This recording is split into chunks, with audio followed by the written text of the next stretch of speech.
Hello, नमस्कार दोस्तों। लगभग 2 बजे का टाइम होता है और एक लड़की सरिता होती है। डोरबेल पे एक घंटी बजाता है एक युवक। और घंटी बजाने के बाद ये पार्सल कोई कराए रहती हैं, कोई दवा मंगाए रहती हैं। उससे एक डिलीवरी बॉय आता है और आने के बाद वो दरवाज़ा खटखटाता है। खटखटाने के बाद ये दरवाज़ा खोलने जाती है तो जो डिलीवरी बॉय होता है वो पूछता है कि क्या आपके घर में कोई है। तो कहता है नहीं, इस समय घर में मेरे कोई नहीं है और मैं अकेले हूँ और मेरे पिताजी ड्यूटी करने गए हैं, वो शाम को आएंगे। तो कहता है तो वो कहता है कि क्या मुझे कुछ पानी मिल जाएगा। तो कहते हैं हाँ, क्यों नहीं। तो पानी लेने जाती है और जैसे ही पानी लेने जाती है तो ये एक बैग से स्प्रे निकालता है और उसके मुंह पे मार देता है। और जैसे ही मुंह पे उसके स्प्रे लगती है तो वो तुरंत जो है बेहोश हो जाती है। और जब बेहोश हो जाती है तो डिलीवरी बॉय जो है उसको उठाता है। गोद में उठाने के बाद एक कमरे में ले जाता है और ले जाने के बाद उसके एक एक कपड़े उतारने लगता है।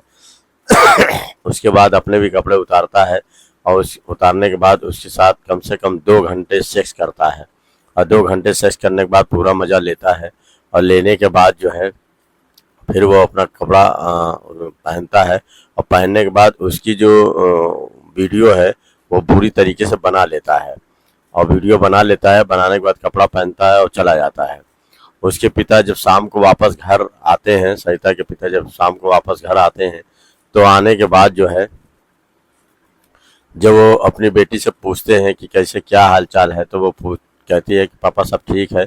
तो उसको कुछ उल्टियाँ होने लगती हैं और उल्टियाँ होने के बाद जो है ये कहते हैं तुम्हारी तबीयत खराब हो गई है, क्या क्या हो गया है। तो कहती है कि कुछ ऐसा ही नहीं, और कुछ तबीयत थोड़ी खराब है तो अपच है, हो सकता है ठीक हो जाए। लेकिन पेट में जब ज़्यादा दर्द होता है तो डॉक्टर के पास लेके जाते हैं और डॉक्टर देख के बता देता है कि ये इनके साथ ये 2 महीने की प्रेग्नेंट है। और जब उनका पिता सुनता है तो सुनने के बाद जो है वो अपनी बेटी के ऊपर बहुत तेज गुस्सा हो जाते हैं और कहते हैं कि या तो तुमने अब जानबूझ के शारीरिक संबंध किसी से बनाया या तुम्हारा कोई फायदा उठा रहा। तो इस बात पे जो है ये पूरी बात जो है उस डिलीवरी बॉय की पूरी बात बता देते हैं अपने पिता को। और जब पिता उसके पूरी बात डिलीवरी बॉय के जब सुनते हैं तो सुनने के बाद बिल्कुल इनके पैरों तले ज़मीन खिसक जाती है कि आखिर कोई डिलीवरी बॉय इस तरीके से घटना कैसे कर सकता है। और फिर वो एकदम से गुस्सा होकर एक ऐसा ऐसा डिलीवरी बॉय के साथ एक ऐसा कांड कर देते हैं जिनके सुन के लोग जिनको सुन के आप लोगों के पैरों के तले ज़मीन खिसक जाएगी कि ये कैसी घटना और किस तरीके के कैसा जमा अंजाम दे दिया।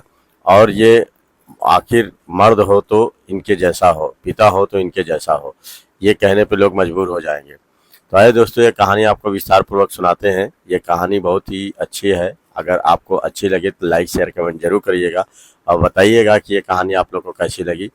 और ये कहानी दोस्तों है लखनऊ की, शिव कॉलोनी की है। लखनऊ के शिव कॉलोनी की है।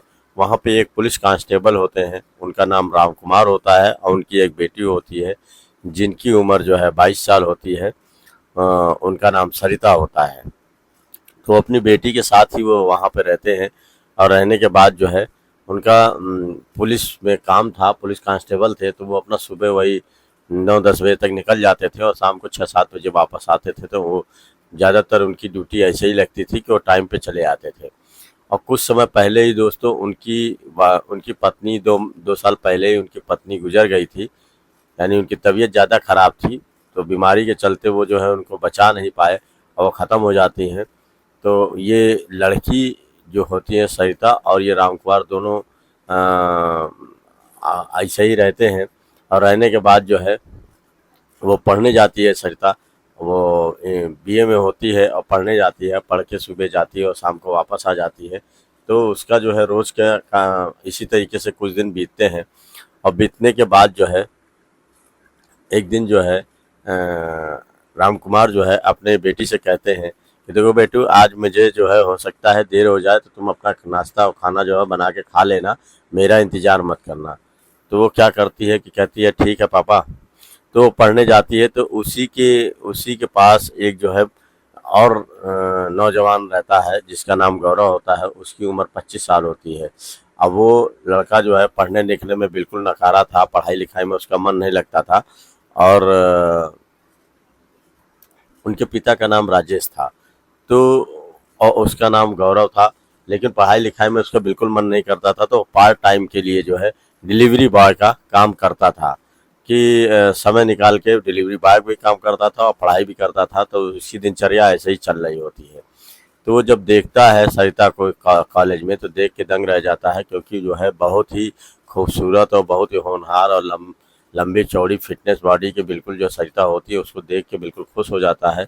खुश होने के बाद वो सोचता है कि ये लड़की हमको कैसे मिलेगी, लेकिन कोई क्लू ना होने की वजह से कुछ समझ नहीं पाता, कुछ कर नहीं पाता।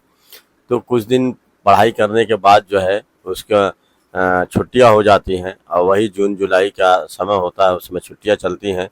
तो पूरा फुल टाइम जो है डिलीवरी बॉय का ही काम करने लगता है। सबका सामान पहुंचाने वाला काम रहता है उसका। अमेजॉन से, फ्लिपकार्ट से अपना टाई अप कर रखा था, तो अपना जो है वही सामान पहुंचाने का काम करता था पूरा पार्ट टाइम।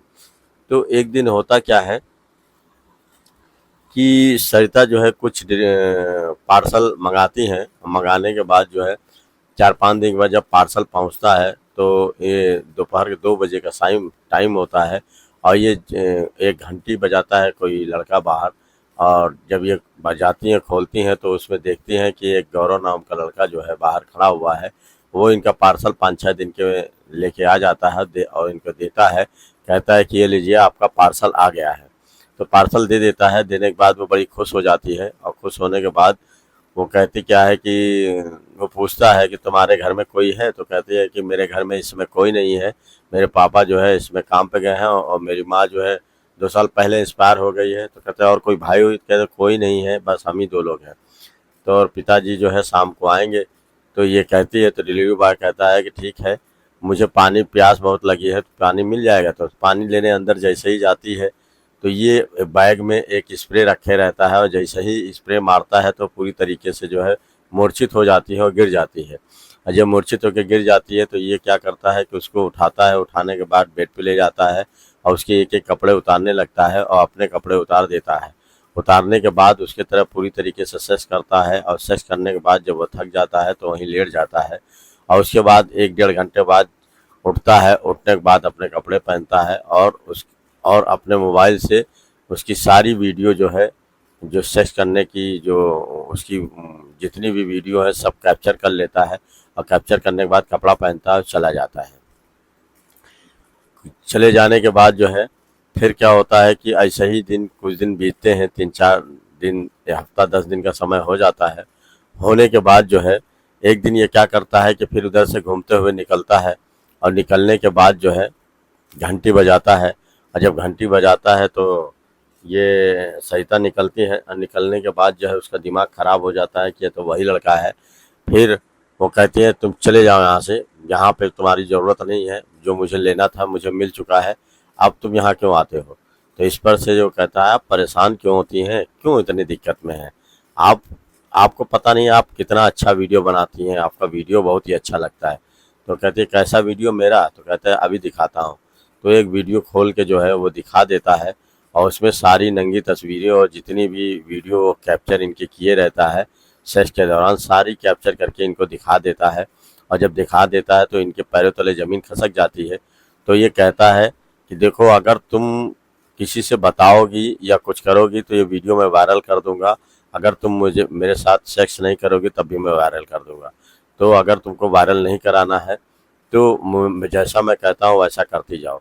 तो इस पर से वो चुप हो जाती है, क्योंकि वो जान रही थी कि इसके अलावा मेरी बदनामी भी हो जाएगी, इसके अलावा मेरे पास कोई चारा नहीं है। तो वो शर्माती है और कहती है कि देखो ये वीडियो डिलीट कर देना। तो कहता है कि ठीक है मैं डिलीट कर दूंगा, आज की रात और रंगीन कर दो। तो वो क्या करता है, ले जाता है बेड में, अपने कपड़े उतारता है, उसके कपड़े उतारता है, और काफ़ी देर सेक्स करता है। और सेक्स करने के बाद अब कहता है कि अब मुझे चलना चाहिए। फिर वो चला जाता है। तो आए दिन वो 2 दिन 3 दिन हफ्ता भर में आया करता था और सेक्स करके चला जाया करता था। तो उसका यही काम था। उसको एक बहुत ही बढ़िया क्लिप मिल गई थी जिसके दौरान वो काम करता था। तो इसी तरह से कुछ दिन बीतते हैं, कम से कम 4-5 महीने का टाइम निकल जाता है। तो एक दिन होता क्या है कि जो सरिता होती है वो उसका पेट खराब हो जाता है, वो उल्टियाँ करने लगती हैं। और उल्टियाँ करने लगती हैं तो उसका पिता उधर से आता है। आने के बाद देखता है तो कहता है बेटी ये क्या तुम्हारी आज तबीयत खराब है क्या? तो कहती है हाँ पिताजी आज मेरी बहुत तबीयत खराब है। कहता है क्या हुआ? तो कह रहे पेट में दर्द है। तो कहता है चलो मैं डॉक्टर को दिखा देता हूँ। तो वो डॉक्टर को दिखाने जाते हैं। डॉक्टर देखता है तो कहता है कि अरे ये तो 2 महीने की प्रेग्नेंट है। तो ये जब सुनता है तो वो जो कांस्टेबल होता है राम कुमार, वो बहुत ही क्रोधित हो जाता है और गुस्सा होता है। कहता है कि देखो मेरे मजबूरी का फ़ायदा, मेरे दुलार का फ़ायदा तुमने उठाया है और तुम किसके साथ ये काम करती हो, सक्रिया कर रही हो? तो वो कहती है कि पापा मैंने कुछ नहीं किया है। तो कहता फिर ये बच्चा कहाँ से आ गया, तुमने कुछ नहीं किया? कहता एक डिलीवरी बॉय है, मेरे कॉलेज में पढ़ता था और वो एक दिन मैं सामान मंगाई, वो मेरे यहाँ लेके चला आया और लेके आने के बाद जो है वो करता क्या है कि मेरे ऊपर कुछ विषाक्त पदार्थ वाला जो है नशीला पदार्थ मेरे चेहरे पे मार देता है स्प्रे की तरीके से। और जब मैं मूर्छित हो जाती हूँ तो मेरे साथ वो सेक्स करता है घंटों और मेरा अश्लील वीडियो बना लेता है। और उसके बाद जब भी मेरे साथ सेक्स करना होता है मेरा अश्लील वीडियो दिखा के मेरा भरपूर फ़ायदा उठाता है। मैं कुछ कह भी नहीं पाती। तो इसी तरीके से वो 5-6 महीने से मेरे साथ सेक्स कर रहा है। तो इस पर उसका पिता बड़ा तेज गुस्सा होता है और गुस्से होने के बाद जो है वो तुरंत जाता है। और जाने के बाद जो है राजेश के पिता जो है, राजेश के बेटा जो गौरव होता है उनके घर वो पहुंच जाते हैं। और पहुंचने के बाद राजेश जी से कहते हैं कि देखिए आपका बेटा जो है मेरी बेटी को जो है प्रेग्नेंट कर दिया है और वो उसके साथ उसका अश्लील वीडियो बना के 5-6 महीने से सेक्स कर रहा है उसके साथ। तो इस पर जो है राजेश कहता है, अपने बेटे को बुलाता है, कहता है क्यों गौरव तुमने ऐसा काम किया है? तो गौरव मुकर जाता है, कहता है मैंने ऐसा कुछ नहीं किया पिताजी। तो राजेश कहते हैं देखा अगर किया होता तो बताता नहीं। अगर इसी बात पे राम कुमार को धक्के मार के बाहर निकालने लगता है। और जब बाहर निकालने लगता है तो राम कुमार जी सोचने लगते हैं कि एक तो चोरी ऊपर से सीना चोरी, इसने मेरे बेटी को प्रेग्नेंट किया है, उसका भरपूर फ़ायदा उठाया है और वो मुकर रहा है और ये राजेश जो है मुझे धक्के मार के निकाल रहा है। इस पर से वो क्या करता है तुरंत बंदूक निकालता है और निकालने के बाद जो है 2 गोली जो है गौरव को मार देता है सीने पे। और 2 गोली मारने के बाद उसके पिता को भी जो है 1 गोली राजेश को भी मार देता है और ये ऑन स्पॉट दोनों ख़त्म हो जाते हैं। जब ऑन स्पॉट दोनों ख़त्म हो जाते हैं तो इसके बाद बगल के गांव के ही लोग सब लोग इकट्ठा हो जाते हैं कि कहाँ से गोली चली है। और गोली चलने के बाद उससे पूछताछ करते हैं। तो बाद में एक वहीं बगल का ही आदमी पुलिस को फ़ोन कर देता है। पुलिस मौके पे आ जाती है और आने के बाद जो है दोनों लाशों को जो है पोस्टमार्टम के लिए भेज देती है। और भेजने के बाद पूछताछ करना चालू कर देती है। तो पूछती है राम कुमार जी से कि आपने ऐसा क्यों किया, इसको जो है गोली आपने क्यों मारी? क्योंकि आप तो पुलिस कांस्टेबल हैं, आपको खुद ही मालूम है कि कानून को अपने हाथ में नहीं लेना चाहिए, लेकिन फिर भी आपने कानून को अपने हाथ में लिया। तो कहता है कि मैं इतना मजबूर था कि आपसे क्या बताऊं। ये लड़का जो है मेरी बेटी को जो है आज 7-8 महीना से इसके साथ सेक्स कर रहा था और इसका अश्लील वीडियो बना के इसका भरपूर फ़ायदा उठा रहा था। और भरपूर फ़ायदा उठाने के बाद जब ये प्रेग्नेंट हो गई है तो इसको जो है मैं कहीं का नहीं रहा।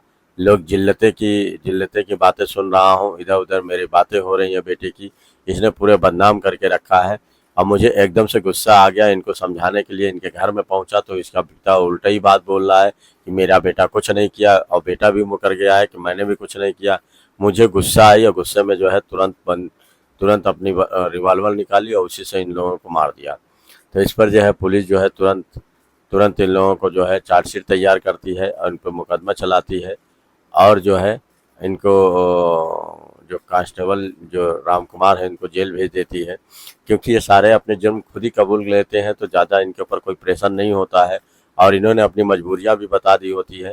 इस वजह से इनको जो है जेल भेज दिया जाता है, इनके ऊपर मुकदमा चलता है और वो जेल चले जाते हैं। ये कहानी दोस्तों यहीं पे समाप्त होती है। हमारे कहानी सुनाने का मकसद ये नहीं किसी को ठेस पहुंचाना नहीं है और ये सिर्फ सतर्क करना है कि आप लोग जो है गलत रास्ते पे ना जाएं और कोई गलत रास्ता किसी का अगर है तो उसको जो है पूरी कोशिश करें कि वो भी सही रास्ते पे आ जाए। तो इसमें जो है दोस्तों ये इनके पिता जो है ऐसा कांड कर देते हैं जो कि कहते हैं कि अगर कोई मर्द हो तो मेरे पापा जैसा। एक बेटी कहती है तो सबसे बड़ी चीज़ है बेटी को तो पूरा पावर मिल ही जाता है। ये बात बोली देती है कि पिता हो तो मर्द हो तो मेरे पिता जैसा। और जो है इन्होंने एक मर्दानगी दिखाई और इन दोनों को ख़त्म कर दिया। लेकिन कहीं तक दोस्तों ये गलत भी है, कानून को अपने हाथ लेना ये भी गलत है। अगर ऐसी बात थी तो ये खुद एक पुलिस में थे और चाहते तो उसको कानूनन जो है उसे सज़ा दिला सकते थे, कानून अपने हाथ में नहीं लेते। अब लेकिन ये कानून अपने हाथ में लिए तो पूरी ज़िंदगी अब जेल काटेंगे और लड़की भी अब अकेली हो जाएगी और दूसरी चीज़ है घर में भी कोई नहीं, तो कहाँ तक बात बनेगी, बात तो और बिगड़ गई। तो ज़रा सा दिमाग से अगर काम नहीं लेंगे तो दोस्तों ये हादसा किसी के साथ हो सकता है। गुस्से पे काबू करना चाहिए, क्योंकि दिमाग का ज़रूर इस्तेमाल करना चाहिए। अगर तब ये दिमाग का इस्तेमाल नहीं करेंगे तो हमेशा इसी तरीके से गलत काम होता रहेगा। धन्यवाद दोस्तों, अगर कहानी अच्छी लगी शेयर कमेंट जरूर करिए। धन्यवाद।